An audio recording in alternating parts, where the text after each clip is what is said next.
അതൊന്നും മൈൻഡ് ചെയ്യത്തില്ല. അത് കളഞ്ഞല്ലോ. അപ്പൊ അണ്ണാ ഇതാ തൊപ്പിയമ്മ ഇതാണോ? സൈഡ് കൊടുക്കാനൊക്കെ പറയുന്നത്. ഇതിലൂടെയൊക്കെയാണ് പ്രത്യേകിച്ച് വഴിയൊന്നുമില്ല, ഇങ്ങനെ സഞ്ചരിച്ചുകൊണ്ടേ ഇരിക്കും അല്ലേ? എവിടെ സ്റ്റോപ്പ് ചെയ്യൂ ഇനിയിപ്പോ?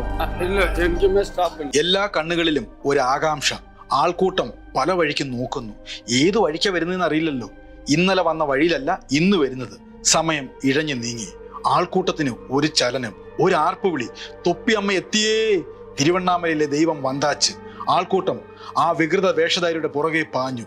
ഇതാണ് തൊപ്പിയമ്മ. വേഷം ഒന്ന് നോക്കിയേ. നീളം പാവാട, മുഴുക്കൻ ഷർട്ട്, തലയിൽ ഒരു തൊപ്പി, ദേഹം ആസകലം കഴിച്ച ഭക്ഷണത്തിന്റെ അവശിഷ്ടങ്ങൾ, മനമടുപ്പിക്കുന്ന രൂക്ഷഗന്ധം. ഈ രൂപത്തിന് പിന്നാലെ ആൾക്കൂട്ടം ഇങ്ങനെ പായാൻ എന്തായിരിക്കും കാരണം?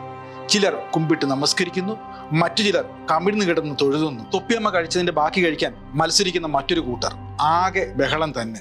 തൊപ്പിയമ്മ മാനസിക വൈകല്യമുള്ള സ്ത്രീയാണെന്ന് ആർക്കും അറിയാം.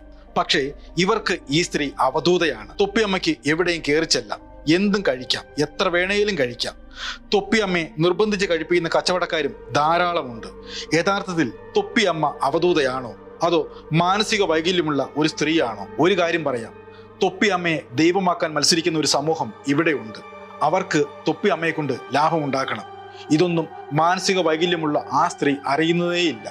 ഒരു കാര്യം കൂടി ഉറപ്പിച്ചു പറയാം, തൊപ്പിയമ്മ നാളത്തെ ഉഗ്രമൂർത്തിയാകാൻ ഇനി കാലതാമസമില്ല. വിശ്വാസം അതല്ലേ എല്ലാം. സംഭവാമി യുഗേ യുഗേ. വലിയ ദൈവം തന്നെ വലിയ വിശ്വാസം തന്നെ. അപ്പൊ ഇവിടെയൊക്കെ കയറി കഴിഞ്ഞാൽ ഈ കടയിൽ കച്ചവടം നടക്കും നിങ്ങൾ പറയുന്നു. ആണോ? തൊപ്പിയമ്മ ആര് ഇവിടുത്തെ? തൊപ്പിയമ്മ ആര്?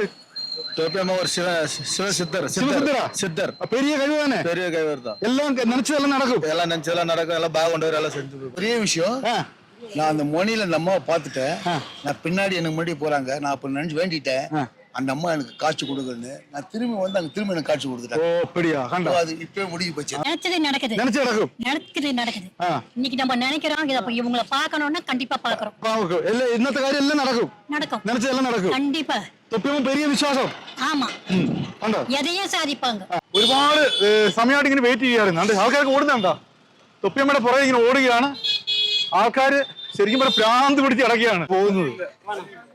ഏതെങ്കിലും വഴിയിലൂടെയൊക്കെയാണ്, പ്രത്യേകിച്ച് വഴിയൊന്നുമില്ല, ഇങ്ങനെ സഞ്ചരിച്ചുകൊണ്ടേ ഇരിക്കും അല്ലേ? എവിടെ സ്റ്റോപ്പ് ചെയ്യൂ ഇനിയിപ്പോ? ഇല്ല, ക്ഷീണിച്ചു കേട്ടോ. തൊപ്പിയമ്മയ്ക്ക് ഒരു ക്ഷീണം പോലും ഇല്ല. നമ്മളിങ്ങനെ നടന്ന് നല്ല വെയിലാണ്, എന്നിട്ട് പോലും അവർക്ക് യാതൊരു കുലുക്കമില്ല. അവരിങ്ങനെ സഞ്ചരിച്ചുകൊണ്ടേ. തലയിൽ കൂടെ ഒക്കെ ചോരയാണോന്ന് അറിയത്തില്ല. ഇങ്ങനെയൊക്കെ രക്തമൊക്കെ ശരിക്കും പറഞ്ഞാൽ ഒഴുകുന്നുണ്ട്. തലവെല്ലാം പൊട്ടിയതാണോ ഇനി ചിന്തയം വല്ലതാണോ ഒന്നും അറിയത്തില്ല. പക്ഷെ അവർക്ക് യാതൊരു കൂസലും ഇല്ല. അവരിങ്ങനെ സഞ്ചരിച്ചുകൊണ്ടേ ഇരിക്കുക. അവരെ കാണുമ്പോഴത്തേക്ക് ആൾക്കാരൊക്കെ ചാടി എഴുന്നേക്കുന്നു, കാലെ തൊട്ട് ഒഴുകുന്നു, അവർ കുടിച്ചതിന്റെ ബാക്കി കുടിക്കുന്നു, അവർ കഴിച്ചതിന്റെ ആഹാരത്തിന്റെ ബാക്കി തൊട്ട് നോക്കുന്നു. അതൊക്കെയാണ് ഇവിടെ വിശ്വാസം. ആൾക്കാർക്ക് പോകുന്നുണ്ടോ? അപ്പൊ ഇത് ഈ തൊപ്പിയമ്മയ്ക്ക് വേണ്ടി ഇദ്ദേഹമൊക്കെ ഇങ്ങനെ കൂടെ രാവിലെ തൊട്ട് സഞ്ചരിച്ചുകൊണ്ടിരിക്കുവാണ്. രാവിലെ തൊട്ട് തുടങ്ങിയ സഞ്ചാരം ഇപ്പോഴും തീർന്നിട്ടില്ല. ഇങ്ങനെ മൈലുകൾ തോട് സഞ്ചരിച്ചുകൊണ്ടിരിക്കുകയാണ്. യഥാർത്ഥത്തിൽ നമുക്ക് അറപ്പുളവാവുന്ന രൂപമാണ്. കണ്ടില്ലേ? ദേഹത്തൂടെ ചായ കുടിച്ചതിന്റെയും രാവിലെ കാപ്പി കുടിച്ചതിന്റെ പഴങ്ങി കുടിച്ചതിന്റെ ഒക്കെ അവശിഷ്ടം ഇങ്ങനെ ദേഹത്തൂടെ കിടന്ന് പോകുന്നുണ്ട്. അതൊക്കെ നക്കി തുടയ്ക്കുന്നതാണ് ഇവിടുത്തെ വിശ്വാസം എന്ന് പറയുന്നത്.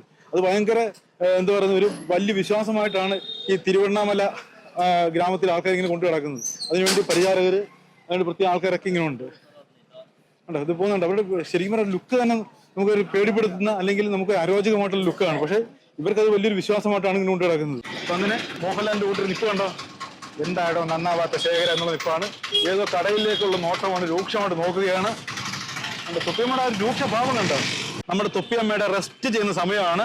ഇനി അങ്ങോട്ട് എവിടെയോ പോയി റെസ്റ്റ് ചെയ്യാൻ പോവുകയാണ്. ഇത്രയും നേരം കിടന്ന് അലഞ്ഞ് തിരിഞ്ഞുള്ള നടപ്പെല്ലാം കഴിഞ്ഞിട്ട് ഇനി അങ്ങോട്ട് എവിടെയും. പക്ഷെ അതൊക്കെ നല്ല ബോധമുണ്ട് കേട്ടോ. എവിടെയാണ് റെസ്റ്റ് എടുക്കേണ്ടത്, എവിടെയാണ് ആഹാരം ഉള്ളത് എന്നൊക്കെ കാര്യങ്ങൾ കൃത്യമായിട്ട് അറിയാം. പക്ഷെ ആള് അബ്നോർമലാണ്. സുബോധത്തോടെ എല്ലാം ഒന്നും ചെയ്യുന്നതെന്നാണ് എനിക്ക് മനസ്സിലാക്കാൻ പറ്റിയത്. അതിന്റെ പുറകെ നടക്കാൻ കുറെ വിശ്വാസികളുണ്ട്. ഉണ്ടോ? നമ്മുടെ കളി മാറി കേട്ടോ. അവരെ ഇഷ്ടപ്പെട്ടില്ല. അപ്പൊ നേരെ തിരിച്ചു കിടക്കുക. അവർ തൊട്ട്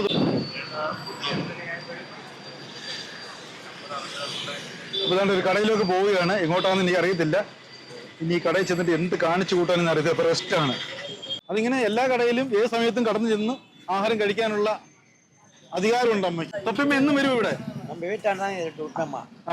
തൊപ്പിയമ്മയ്ക്ക് ഇഷ്ടമുള്ള ആഹാരമാണ് കൊടുക്കുന്നത്. കണ്ടാ? ഇപ്പൊ ഏത് കടയിലും കയറി ചെല്ല എന്തായാലും ഒരു ഭയങ്കര വിശ്വാസത്തോടെ കൊടുക്കുന്നുണ്ട്. ആ ആഹാരം എടുത്ത് കുടിക്കുന്ന നോക്കിയാണേ അതുകൊണ്ട് പോവുകയാണ്.